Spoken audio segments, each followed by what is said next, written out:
Hey guys, it's TRIZE here, and we're getting the most power out of this naturally aspirated V16 engine in automation. So my last video on my most powerful engine series, which is the smallest inline 3, I made that video before this big update, also known as an engine designer update, but since that update came out of nowhere, I'll have to suspend that series for now and do these instead. So with this here engine build, the first thing you gotta do on the top up portion of your screen is you maximize the year to the year of 2020, and after you've chosen the V90 degree V16 engine, and just letting you know about this V16 is that this is only accessible if you have access to the Automation V16 DLC, which will cost you about $10 in the Automation Steam store. So assuming you got this DLC installed on your computer after choosing this engine, you may choose any block material that you may choose from. I'm going to select magnesium for the sake of weight. And for the bore and stroke is you maximize this all the way up to a size of 120 millimeters each to get the engine size to 21,715 cubic centimeters, around 21.7 liters, with a dual overhead cam 5 valve, and again, whatever head material that you may choose from. I'm going to select aluminum silicone for the sake of weight.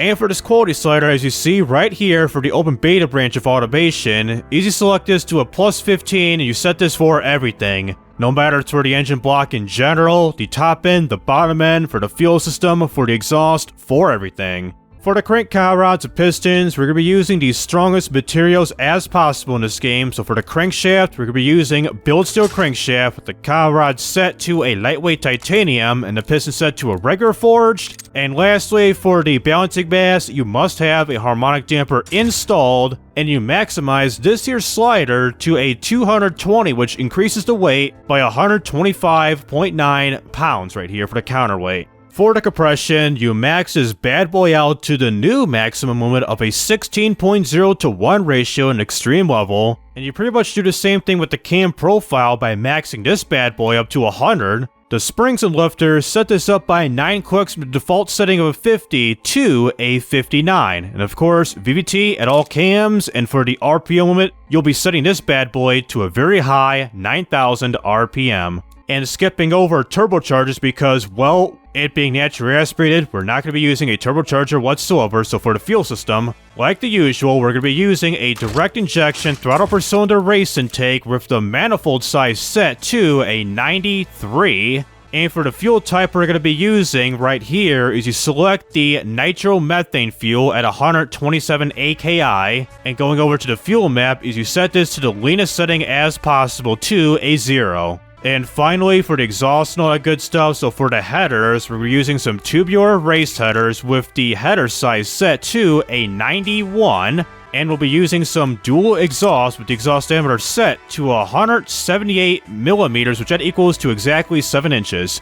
And the usual, no cats, no mufflers, and bring up the quality. And we get the final horsepower rating of 8,452.3 horsepower at 8,600 RPM, and the torque at 5,181.3 pounds-feet of torque at 8,500 RPM. And right away, just saying about the power and torque graph, just right away of it being naturally aspirated, this is a big game changer compared to the previous update before they implemented version 4.2, where I got a previous record of like, what, 22 or 2,600 horsepower with a naturally aspirated V16. So yeah, a big, massive difference by like, what, 3.5, 4 times the more power that we got here compared to my previous record. Alright, so for this part of the video, I'm going to give you here what this engine will sound like. So it appears they got rid of the other graph selections like the torque and boost, torque and efficiency, power and efficiency, like that stuff. It's only the power and torque graph, and the friction means effective pressure, the timing map, fuel efficiency map, full utilized, and the fuel map, which I don't believe this really matters one bit if you rev it.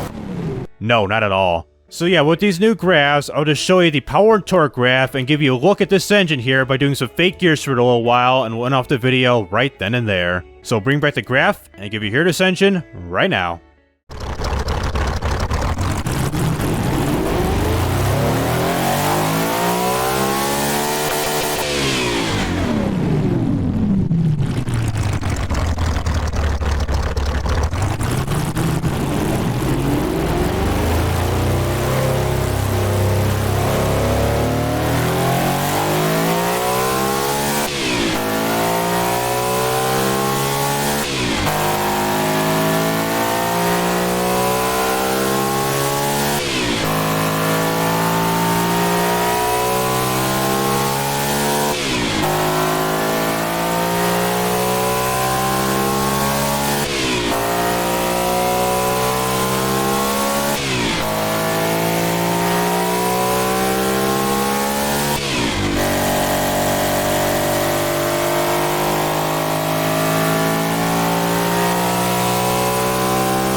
Did the frickin' engine just glitch out going from like a big frickin' lane and then just reset itself? So that'll do it with Automation, the car company Tycoon game with this powerful, naturally aspirated V16 engine. With this here powerful engine making over 8,400 horsepower with no such thing as turbos or superchargers, which there's no superchargers at the moment in this game.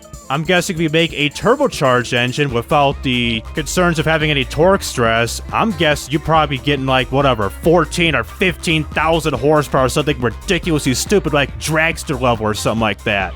And for those who are interested in this type of content, please be sure to like and subscribe so you don't miss out on any videos like this in the future, and also check out my social media down in the description below. So this is TRIZE, rising up, and signing out.